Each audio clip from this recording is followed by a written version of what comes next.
Welcome everyone to the 5th annual Amuse Arts Fair. We are making history this year with our first Amuse at Home virtual market.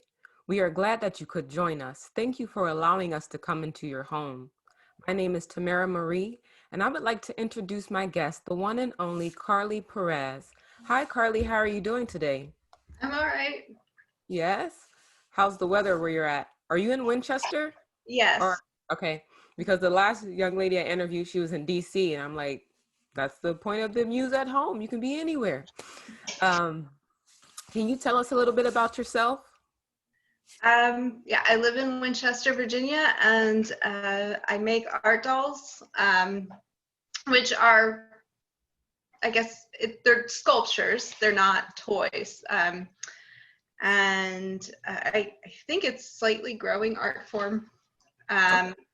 I sculpt original sculptures as well as doing mold making and resin casts. Oh, awesome.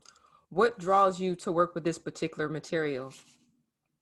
Well, I sculpt with a stone clay, which is just the tactile nature of it is very pleasing compared to working with polymer or something like that. It's very soft, it's delicate. The mold making aspect, I don't really like at all. I do it more so I can have pieces that are more affordable. I can make one original sculpt, mold it, and cast it quite a few times. Okay. And so it cuts down on the time a piece takes. And then I also bring in textiles a lot, and I use hand stitching and dyeing with natural materials for that. And that is probably the most pleasing aspect of it all. It's just experimenting with what colors you get from what plants, and you kind of feel like a chemist in a way. Oh, it sounds like it. What is your background for working in this medium, and how long have you been working in that particular medium? I've started making dolls over 10 years ago, and then it's just slowly evolved over the years. The mold making I dabbled at maybe around close to 10 years ago, and it was a total failure, and I scrapped it until about 6 years ago. Mhm. Tried different methods and have slowly gotten slightly better and better at it. I'm not great. There's a lot of equipment you need to make it really get the air bubbles out and all that, and I haven't invested the money in that. The dyeing, when I first started making dolls, I used tea and coffee and things like that for dyeing fabric. But in the last couple of years, I've really expanded and with working with mordants and different plants and things like that. Awesome. So it's like that quote, if you don't succeed, try again. Yeah, scrap it for a few years after you're not frustrated. How does your location and community influence your work? I am a big homebody. I don't like leaving my house, but I do love being outside. So I spend a lot of time out in my yard, garden, whatever you want to call it. And that is the big influence in my work. Everything from the dirt and the rocks and the insects and the plants, whether they're in a process of growing or dying, and the seeding, all has a huge influence in my work. I like to look small in the structures that everyone, you might miss and walk over, and they're just fascinating, the legs of the insects and the forms of, the moss on the ground. They all have a really big impact. Awesome. You're like, when I was a kid, I would take the leaves and I would look at them. I'm like, wow, that's amazing. The fine detail in it that you would just like, most people be like, it's a leaf. No, it's so beautiful. It's a piece of art. So You see a lot of connection to the veins of the leaf, right? And the veins within ourselves, and the forms, the branching of the trees with the yeah. branching, our artery systems and things like that. And there's a lot of connection there. And I like to try to bring that into my work. Oh, that's amazing. So then that leads me to the next question. Can you share with us a bit of what you do in that process when you're connecting those things? Um, So I will try to do some brief sketches, maybe some gesture drawings or stuff, but I work very organically and things kind of evolve, and I'm constantly changing my mind, and I'm one of those people that's just never quite satisfied with the way things are. So sometimes I need a deadline for pieces to get them done, because Yeah. otherwise it's never good enough, and I just keep reworking it. So yeah, I'll generally start with forms I want to use, or a certain plant or animal I want to use, and just kind of grow from that. But I kind of let them go their own way and form how they just kind of naturally do. You have a series right now that you're working on? So I just I have 2 new resin cast heads, and actually I have them here. They're not, these are unpainted right now. I'll be painting Okay. today.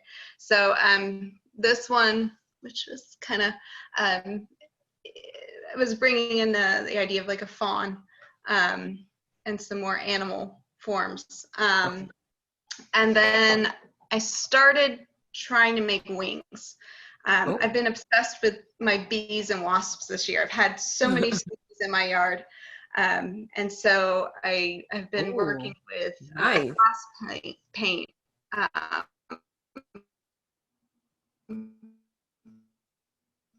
to make wings. Yeah, I And love the wing. more insectoid head is a new head as well.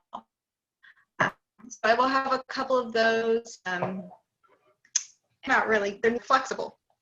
Okay, So okay. my internet is dropping. I think my internet is going There we wonky. go. Okay, I think I'm okay now. You're back. So, Okay. what is the most gratifying part of making your work? Just the release. You get all these ideas in your head and they build and build, and it's a lot of pressure, and you just have to get some of it out. And so once you get a piece done, that you get a release, and now you can work on something else that is building and building up, and that's probably the most satisfying part, is just that satisfaction of you can move on. Right. And the satisfaction that you took something that was in your head and you made it come alive. Um, and the process, it's a pain to make it come alive, but once it's done, you're like, wow, like I did it. I can give myself a pat on the back, and then you have something to present, to your clientele, because my sister said, just because I would not purchase it doesn't mean somebody else wouldn't. And I'm like, I never thought about that way. It sounds so negative, but she's right. There's always a sector of individuals who may have the same idea that you have, but they don't have the skill set to bring it to life. And you have the skill set to bring it to life. And so basically you went ahead and answered the call after 6 years and start, getting back into making the dolls, which is amazing. Yeah. um, what will you have available at the Amuse at home? So I'm going to, with it being virtual, a lot of, the people who buy my work do not live in the area. They're international and things like that. So this opens it up for them to actually get to purchase things that I would have at Amuse. And so I'm going to, generally when I've had updates online, things go rather quickly. So I don't want everything to sell on the first day and then I'm sitting there twiddling my thumbs for a week. So I'm going to release 1 doll a day for each day of Amuse. And then I'll probably do a teaser the day before so you can see chubby butt dolls. Oh. So every day there will be a different doll that's released, So including for the dolls being released, are they like a limited edition? well, each one, yeah, I mean, I don't make 2 of the same of anything. So and this will be the first time that the bee/insect dolls are available. I had this will be the first run of the fawn dolls. I did one fawn doll previously for a gallery, but that was it.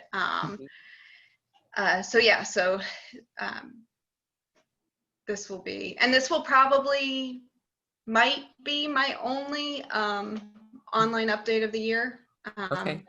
So there's that too. I haven't had one this year yet, so. Oh, wow.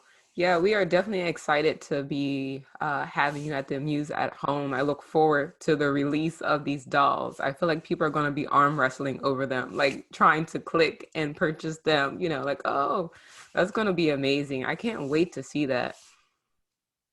Thank you. You're welcome. Thank you, Karly, for getting on and having this interview with me. I hope you have a great day. You too. All right. Thanks. Bye. And the little one in the background, hi. All right. Have a good one. All right. Thank you. You're welcome.